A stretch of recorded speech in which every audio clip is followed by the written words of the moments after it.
bark. Well, good morning, all you shiny, happy people. That's a lot of commas. Allow me to set the mood.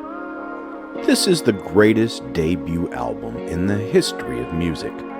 I can almost imagine the midnight journeys of Del and Axl navigating the Los Angeles wasteland in search of whiskey. The mid-'80s were a special time. I knew if I waited long enough, someone or something would set me off into writing. The problem is, my typical flow will tiptoe through the subject matter a bit more than usual. This involves family. Family reads these rants, although they shouldn't. It will inevitably hurt their feelings. Let's face it, I must be truthful in my writings regarding all things.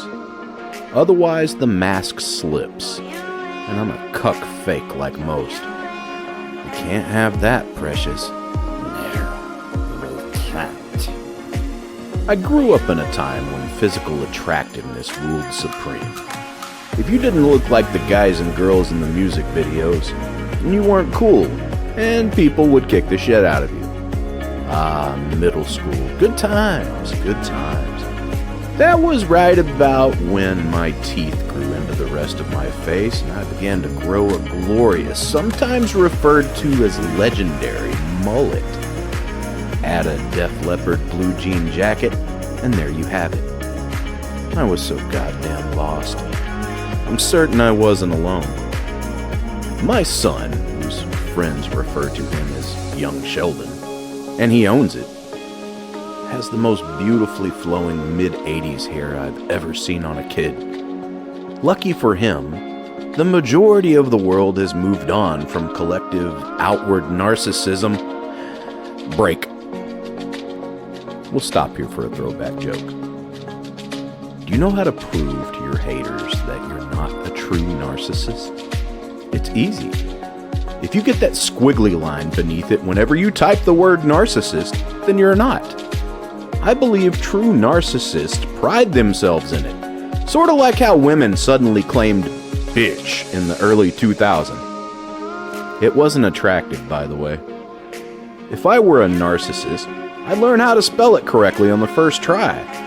Now, knowing I'm running back through this paragraph and spell checking them all, yep, squiggles. Let's continue, shall we? Lucky for him, the majority of the world has moved on from collective outward narcissism and no longer cares if you're pimply, fat, stinky, etc. Do kids even still inquire how big each other's dicks are? Everyone seems accepted in the groups of younger kids coming up through the ranks. My son heard a Weird Al song, Fat, and thought it was one of the most offensive songs he'd heard in his 11 years of living. When he turns 18, I'll introduce him to Two Live Crew and blow his fragile mind. For now, I'll let him hang on to that innocence. It's so beautiful. Some of us were robbed as children. MTV was the double-edged sword, but a gift from the gods. Another quick pause and a lesson. I spent my entire life listening to Axl on this album. Trust me, you'll know it if you ever hear me sing. It is what it is. Now, in year 3 of my guitar journey, I'm listening to Izzy Stradlin's Rhythm. Heavenly. How can people live their entire lives through a single perspective? Heroes love the taste of villainy, and vice versa. Shoplift Amazon.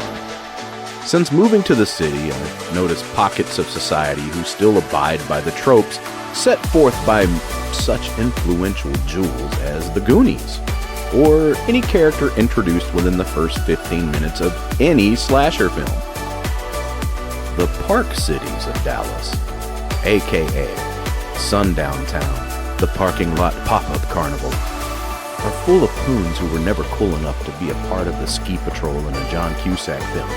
But they got Brewster's Millions when Daddy died. They believe they smell terrific.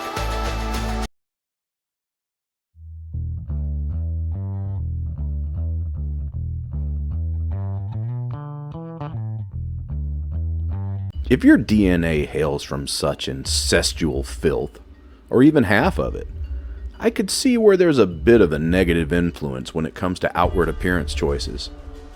Oh, heaven forbid that Benny and Julie see Snooky without her fresh from the groomer shimmer. Fuck these people. Back to it. My kid has a great mullet. He's had a bit of a rough year at school, and we've gotten to know the staff a little more than I prefer. I come from a family of teachers, after all. Good for them, not my thing. I'm way too honest to be a teacher. I'd last a day. When I said my baddie from another daddy, trademark pending, is a smart kid, I meant he's one who prides himself more on education than the barbershop status quo. His preferred length and style gets in the way during the learning experience, so he uses hair clips to hold it from his face. It's a rather practical solution. Why? Why not cut it? Because fuck you, that's why. I said it was his preferred length and style. Schools, like most jobs, are under the false impression they somehow own every moment of your life, insisting they influence your decisions throughout the off hours. Bottom line, school is only a part of his day. There's no such thing as a school kid. They all just hope you'll never question the moniker and transition flawlessly into work person. When my son exited the vehicle, the authority figure who drew the shortest straw sucked the happy from my morning peace bubble. "Are you going to keep those clips in?" he asked. Like a predator to prey, I shot eyes at this man as though he'd harmed my pup. In those sudden eyes aflame, he did. Repressed feelings jockeyed my personal Wayback Machine to my frontal lobe, and anger filled my veins. This person was giving off way too much of a serious stepdad vibe on a Friday morning, pinging my literary vomit radar. This poor bastard. I'll never see him the same again. I've double-checked Dallas Independent School District hair rules, and even compared it to memories of other whimsical hairstyles witnessed in the drop-off line, and I'm not sure why this was even a question. No, good morning. No, hello. No jerking me around to have a good day knowing damn well you give two poops and a poke either way. This is also the same person leading the charge against any behavioral issues throughout the school year, and I now question his motives. Of all the shit an urban, blue-ribbon, talented and gifted magnet school should worry about in the era of Donald Trump, why are they so focused on 2 hair clips? I'm trying to prevent my mind from going there, wherever there may be. But it's honestly already there. I might as well go ahead and put this person's name on the list, because I'm not sure my inner child will ignore the trespass. So many bad things in the world. It could all end with us. And I mean that in a positive way. It's the hushed whispers between small groups at funerals who incite change, one death at a time. The race card is too easy. It's not my style. No. I want to know what your parents did to you. Let's linger in that playground for a bit, shall we? Playgrounds Linger. That's a band name. Still not as good as Guns N' Roses, though. Preach truth, toke jokes, shoplift Amazon.